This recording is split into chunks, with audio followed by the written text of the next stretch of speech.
I hope you all are enjoying summer right now as much as I am. This episode is if they had to justify your job tomorrow, could they? Yeah, I know. I know. Don't worry. Don't worry. It's going to be good. It's going to be good. I want you to picture this. Picture senior leaders gathered around a conference table, crunching budget numbers. Your name pops up on the screen. Could they clearly explain your value in just a few words? Or would they hesitate? Would they kind of look at their notes and quickly move on? What would that look like when they got to your name? If that scenario raised your blood pressure a little bit, you're in the right place. Don't worry, everything's going to be okay. I've got you covered. You know, it's funny. I was on Instagram the other day and I was just kind of scrolling through and I saw this post. I'm about to tell you something that you should not do. Do not do this. Okay. What I'm about to say will get you fired. It may even land you in jail. So do not do this. I'm just going to tell you what happened. Okay.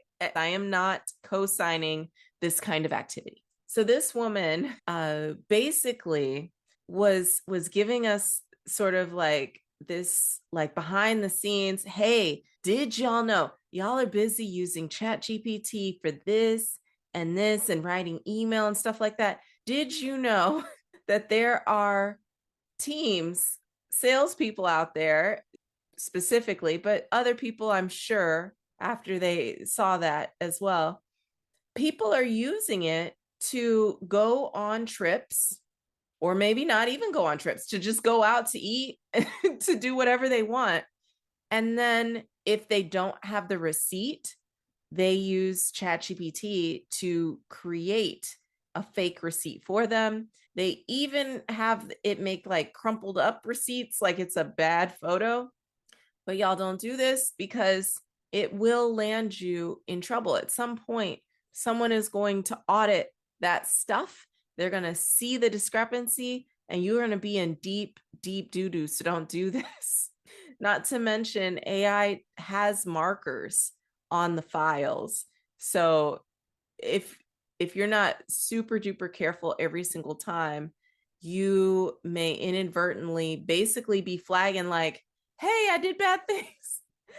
Hey, I do bad things. Hey. And that's not what you want. Okay. So why did I bring that up? I brought that up because your name, your reputation is currency. It is important. Your name is being used as currency. Decisions about your career, promotions, raises, project assignments, they're happening in rooms that you're not in most of the time.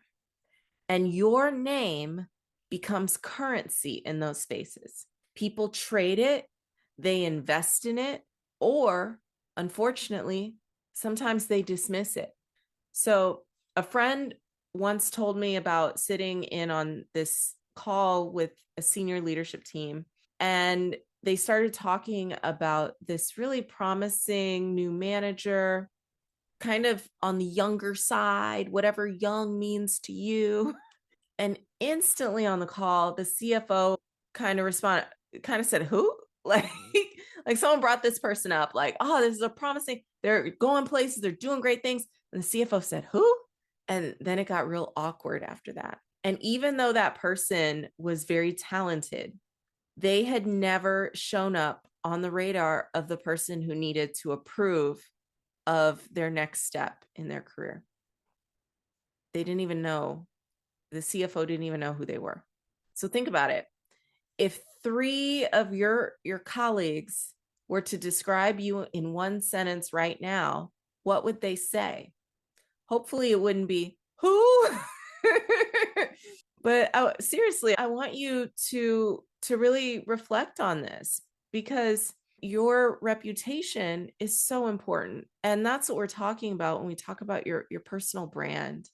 It speaks for you sometimes, kind of like a Yelp review for your career. You want 5 stars. You want that must see, highly recommended, hidden gem.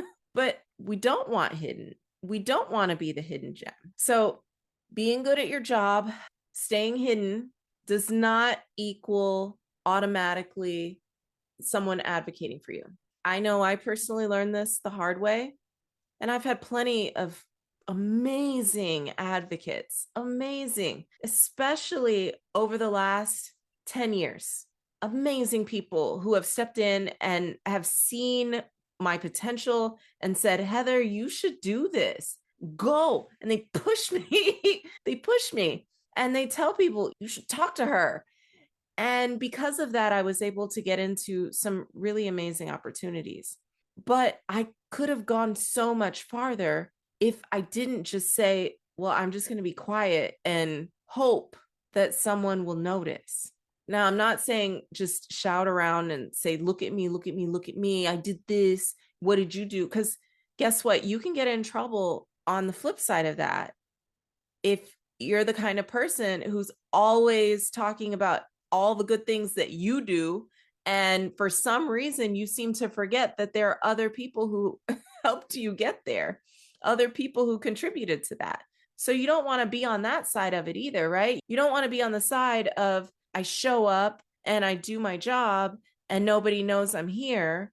But you don't want to be on the side of I show up, I do my job, I shout from the rooftops about it, and people despise me.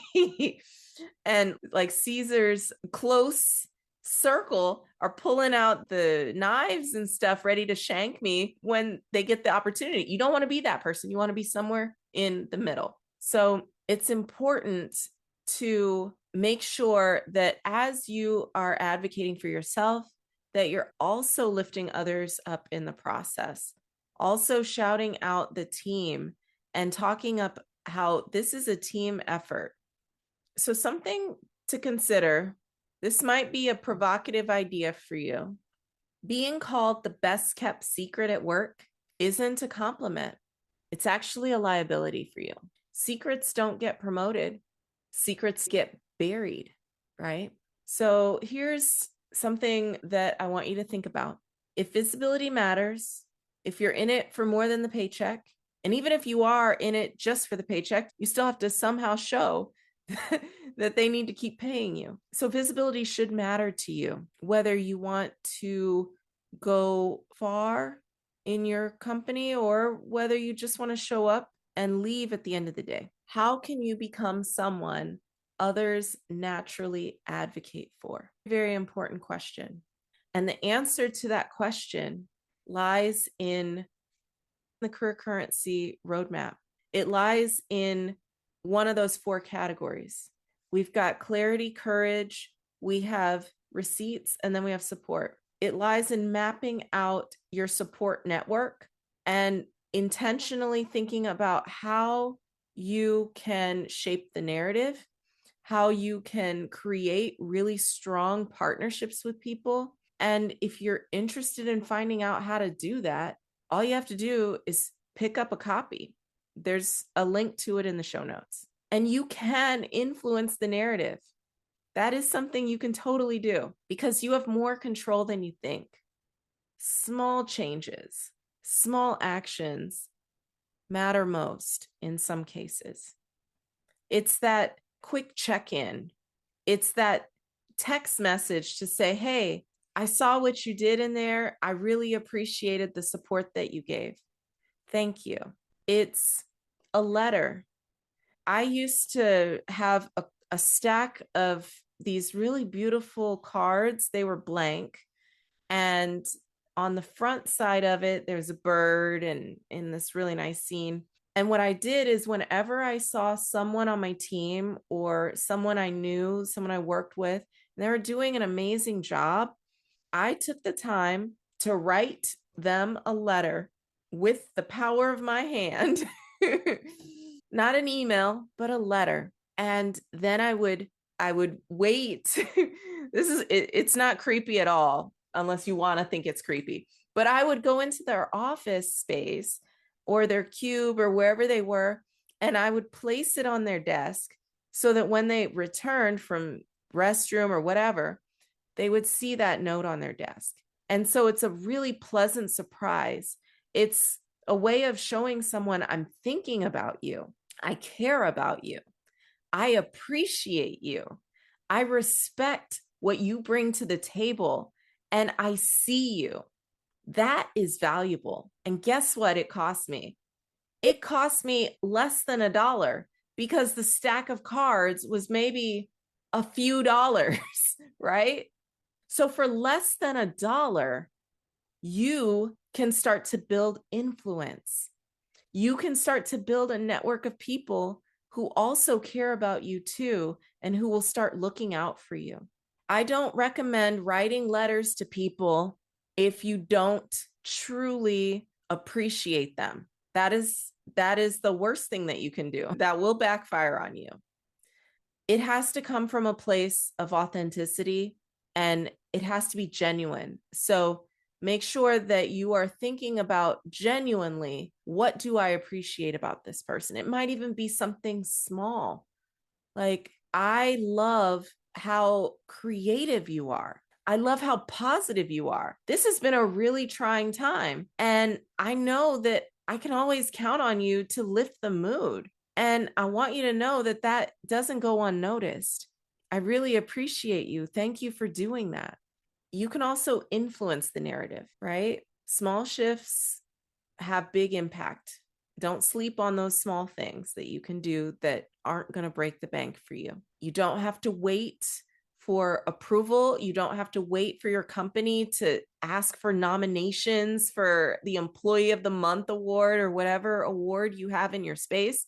You don't have to wait for your annual review to influence what people say about you either.